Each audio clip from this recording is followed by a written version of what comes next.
The individualism versus collectivism dimension is perhaps one of the most influential cultural factors shaping how people perceive their relationships, personal identity, and mental health.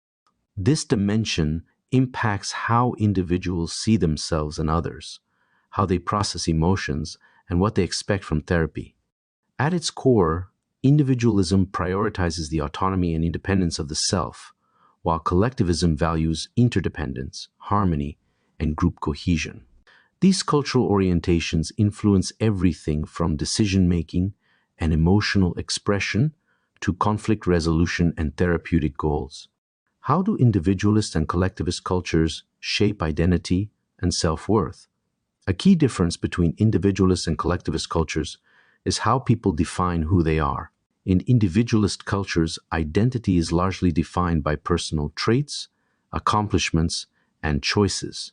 A person may describe themselves in terms of their personal likes, interests, and goals with statements like, "I am ambitious and creative, I value independence and freedom," and "I want to build a career that aligns with my personal aspirations." In this framework, self-worth is often measured by individual achievements, self-expression, and personal fulfillment. People are encouraged to find themselves and make life choices based on what makes them happy, even if it means going against family expectations or societal norms. In collectivist cultures, identity is more relational. It is defined in connection to family, community, and social roles. A person may describe themselves in terms of their relationships and obligations with statements such as, "I am a devoted daughter," "I take pride in fulfilling my responsibilities to my family," and "I want to succeed so I can support my loved ones." In this framework, self-worth is deeply tied to maintaining social harmony, fulfilling family expectations, and contributing to the well-being of the group. Decisions are often made with the needs of the collective in mind, rather than personal preference. For therapists, this means that the definition of personal growth, success, and well-being can look very different depending on the client's cultural background.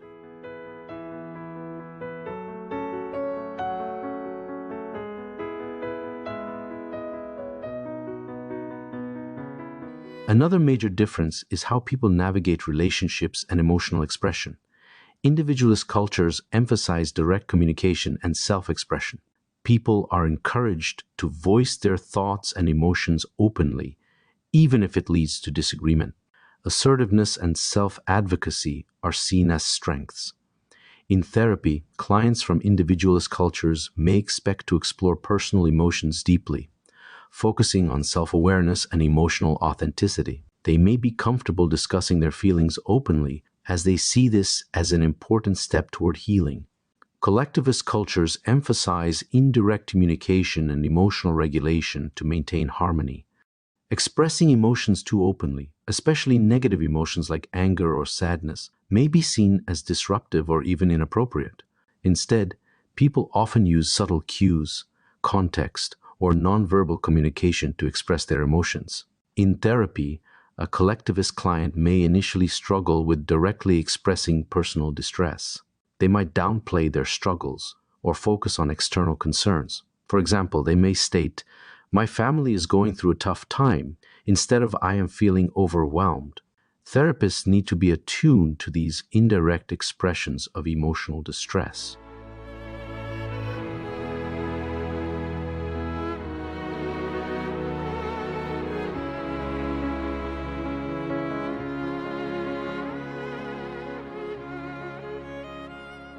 Conflict resolution and decision-making.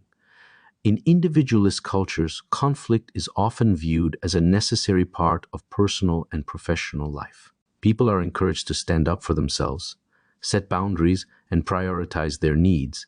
Decisions such as choosing a career, a spouse, or a place to live are typically made based on personal goals and preferences.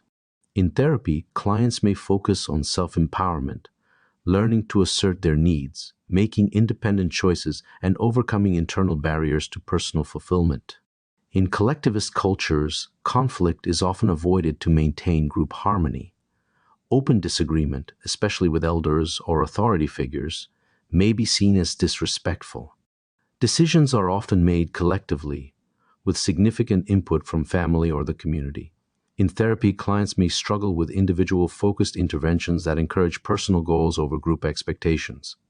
A therapist might suggest setting personal boundaries, but a collectivist client may feel intense guilt about prioritizing their own needs over family obligations. The therapist may want to reframe these boundaries in a way that aligns with the client's values, such as presenting boundary setting as a way to strengthen family relationships rather than distance oneself from them.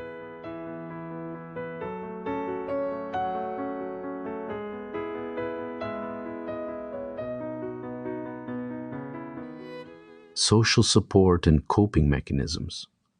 In individualist cultures, seeking professional help is often seen as an independent decision. People turn to therapy as a form of self-care, personal growth, or problem-solving. Social support networks exist, but they are usually secondary to individual coping strategies. The therapeutic implication is that clients may feel comfortable taking an active role in therapy, expecting practical tools that enhance their autonomy. In collectivist cultures, mental health is often viewed as a shared experience rather than an individual one. People rely on family, religious leaders, or community support when dealing with distress. Therapy may be less common because problems are expected to be handled within the group. Therapeutic implication is that the therapist may need to explore ways to incorporate family or community support into treatment, rather than expecting clients to rely solely on personal coping mechanisms. For therapists, understanding whether a client comes from an individualist or collectivist background is essential for adapting treatment in a way that feels relevant and culturally appropriate. For clients from individualist cultures, you may want to encourage self-exploration. These clients often respond well to deep discussions about personal identity, emotions, and self-discovery. Frame therapy as a tool for personal growth rather than a dependency. Help manage self-imposed pressure.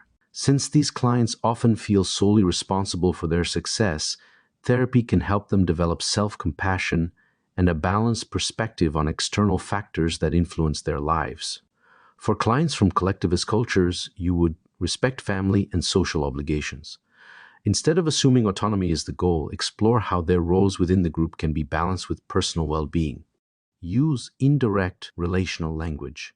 Instead of focusing solely on personal emotions, help clients connect their well-being to the well-being of their loved ones. Discussing therapy goals with trusted family members or incorporating cultural healing practices can increase engagement.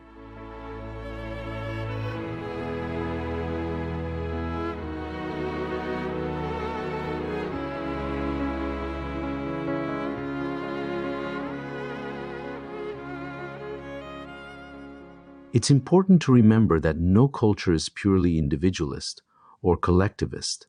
Many clients exist in between, navigating influences from both orientations, especially those who have migrated or grown up in multicultural environments. For example, a first-generation immigrant from a collectivist background living in an individualist country might feel torn between personal goals and family expectations. Therapy can help these clients reconcile these conflicting values, allowing them to honor their cultural background while also prioritizing their well-being. By recognizing the individualist versus collectivist dynamic, therapists can build culturally informed strategies that respect the client's values while still addressing their mental health needs.